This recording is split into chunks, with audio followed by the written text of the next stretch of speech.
Hello friends, TDS के 7th part में आप लोगों का स्वागत है, जिसमें मैं आपको बताने वाला हूं कि टीडीएस अदर देन सैलरी के केस में किस तरीके से कंप्यूट किया जाता है। मैं हूं असार Ansari, tax and business consultant, and I am also the founder of future capital. By the Future Capital, we are providing multiple services like consulting, accounting, income tax, TDS, GST, and other 200 plus services. And we are also providing practical training for becoming a tax practitioner and accountant. So friends, अगर आप अपना career taxation या accounting में देख रहे हैं तो आप हमसे कांटेक्ट कर सकते हैं। प्रीवियस सेशन मतलब पार्ट 6 में मैंने आपको बहुत अच्छे से एक्सप्लेन किया था कि ये सीरीज में हम लोग क्या क्या सीखने वाले हैं, उसकी सारी हाइलाइट्स। उसके बाद में मैंने आपको बताया कि TDS other than salary basically क्या होता है। उसके बाद मैंने आपको बताया कि reason for learning TDS other than salary, मतलब आपको टीडीएस अदर देन सैलरी सीखने की जरूरत क्यों है, वो चीज मैंने उसमें अच्छे से एक्सप्लेन किया। बाद में मैंने आपको बताया है प्रीवियस सीरीज के अंदर कि रीजन क्या था, गवर्नमेंट ने टीडीएस को क्यों इंट्रोड्यूस किया। अगर उसके बाद आपके कुछ कॉमन क्वेश्चंस और हमारे आंसर्स, बाद में अगर आपको टीडीएस को डिटेल में लर्निंग करना है तो उसके लिए आपको क्या करना होगा, सारी चीजें मैंने वहाँ पे एक्सप्लेन किया है।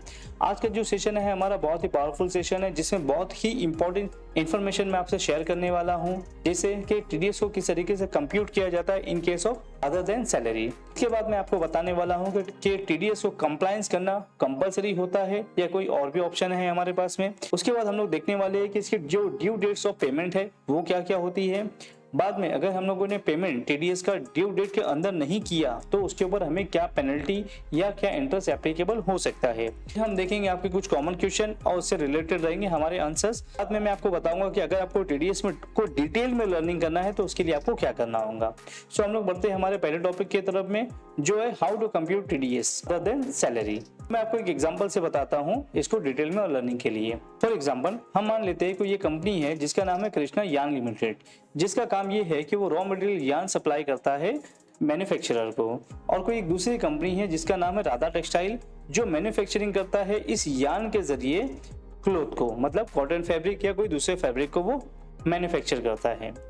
इसके बाद में कोई एक तीसरी कंपनी है जिसका नाम है रमेश टेक्सटाइल, जो जॉब वर्क करता है। अब होता ये है कि राधा टेक्सटाइल क्या करती है, कृष्णा यार्न लिमिटेड से कुछ यार्न परचेज करती है। यार्न परचेज करने के बाद में इस यार्न को ट्रांसफर कर देती है रमेश टेक्सटाइल की तरफ में। रमेश टेक्सटाइल का काम क्या होता है, उस यार्न को लेकर के कपड़े में कन्वर्ट करके दे, मतलब उस यार्न को लेता है अपनी मशीन पे प्रोसेस करता है, मशीन पे प्रोसेस करने के बाद में उस यार्न को कपड़े में कन्वर्ट करके वापस से राधा टेक्सटाइल को दे देता है। अब इस प्रोसेस के लिए जो रमेश करता है जॉब वर्क का, इसके लिए जो भी इनका रेट फिक्स किया हुआ है उसके तहत राधा टेक्सटाइल इनको पेमेंट देता है। किसको, रमेश टेक्सटाइल को। मान लेते हैं कि इनका पेमेंट होता है 5 लाख रुपीस पर मंथ का।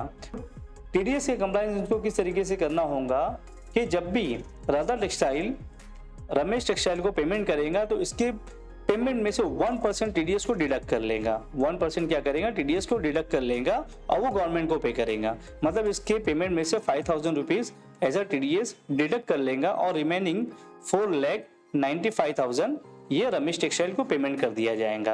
और ये जो 5,000 का जो डिडक्शन किया है, मतलब 1% का, ये एज अ टीडीएस गवर्नमेंट को पे कर देगा। कौन, राधा टेक्सटाइल। सो फ्रेंड, इस तरीके से टीडीएस को कंप्यूट किया जाता है इन अदर केसेस में या अदर देन सैलरी के केसेस में। आई होप आपको ये एग्जांपल से काफी कुछ समझ में आया होगा। इनकेस अगर आपको इसमें कुछ चीज नहीं समझ में आई है तो आप मुझसे कमेंट बॉक्स में पूछ सकते हैं। इसके बाद में हमारा अगला टॉपिक आता है कि क्या इसको कंपलसरी कंप्लायंस करना है, मतलब क्या राधा टेक्सटाइल को कंपलसरी टीडीएस 1% डिडक्ट करना है और गवर्नमेंट को पे करना है।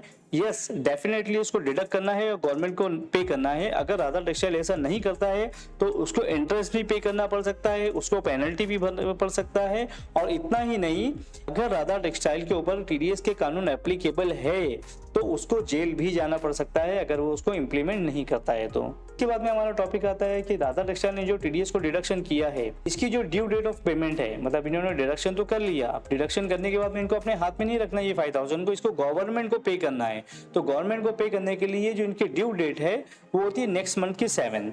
नेक्स्ट मंथ की 7 में आपको बताता हूँ कैसे। आते वापस से हमारे प्रीवियस एग्जाम्पल की तरफ में। अब मान लो कि ये जो 5 लाख का पेमेंट जो राधा टेक्सटाइल ने रमेश टेक्सटाइल को किया, ये था अप्रैल मंथ का। अब अप्रैल मंथ में ही इन्होंने इसका 5,000 रुपीज का एज अ टीडीएस डिडक्ट कर लिया। तो ये 5,000 रुपीज जो गवर्नमेंट को पे करना है नेक्स्ट मंथ के 7 के पहले उसको पे करना है। इन केस अगर राधा टेक्सटाइल नेक्स्ट मंथ के 7 के पहले पेमेंट नहीं करता है तो उससे इंटरेस्ट पेमेंट करने के लिए आ जाएगा। मतलब ये जो डिडक्शन किया है ना 5000 रुपीज का, ये 5000 रुपीज के ऊपर इसको एडिशनल इंटरेस्ट भी पे करना पड़ सकता है सेक्शन 201 के तहत। और ये इंटरेस्ट जो है पर मंथ का आता है 1.5%। मतलब ये 5000 के ऊपर 1.5% पर मंथ का इंटरेस्ट बढ़ा करके देना पड़ सकता है।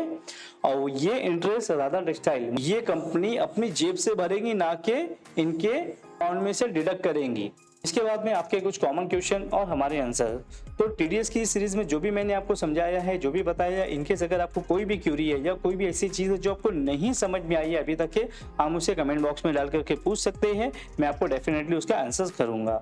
और इतना ही नहीं फ्रेंड्स, अगर आप टीडीएस को डिटेल में सीखना चाहते हैं, टीडीएस क्या है, कौन सी पेमेंट पे एप्लीकेबल होता है, पैन एंड टैन का प्रोसेस क्या है, टीडीएस जहाँ से रिटर्न फाइल होता है उसका इंटरफेस कैसा है, इसके बाद में टीडीएस का स्टेटमेंट किस तरीके से प्रिपेयर किया जाता है, एंड अदर बहुत सारी रिलेटेड चीज़ें जो टीडीएस से कनेक्टेड है, अगर आप सीखना चाहते हैं तो आप हमें दिए गए नंबर पे कांटेक्ट कर सकते हैं और हमें व्हाट्सअप भी कर सकते हैं। इतना ही नहीं फ्रेंड्स, आगे की सीरीज में मैं आप लोगों के लिए लाने वाला हूं इनकम टैक्स से रिलेटेड बहुत सारी चीज़ें, जैसे इनकम टैक्स स्लैब से लेकर के इनकम टैक्स रिटर्न फाइलिंग किस तरीके से करना है, मैं सारी चीज़ें उसमें बताने वाला हूँ।